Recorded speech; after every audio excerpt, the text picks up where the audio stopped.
Using the mobile noise generator Rabbler.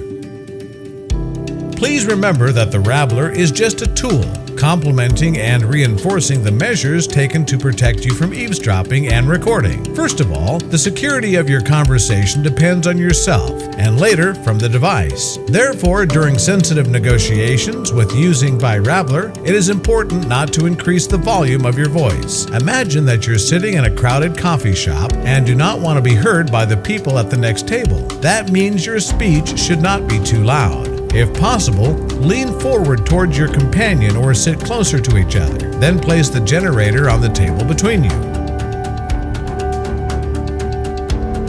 Turn on the device by pressing the power button and set the desired level of sound interference with the knob labeled level.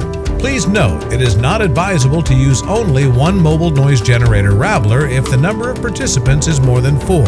In this situation, it may be necessary to use 1 or 2 additional devices. Also, while in use, do not hide your generator. Example, in your pocket or bag. Your conversation should be drowned in noise. Therefore, the unit should be as close to the speakers as possible. Do not decrease the volume of the Rabbler. Always use it at maximum volume. Speak quietly, not too loudly. If your companion has a recorder about his person, he will record himself, but not you, as long as your voice is not over loud.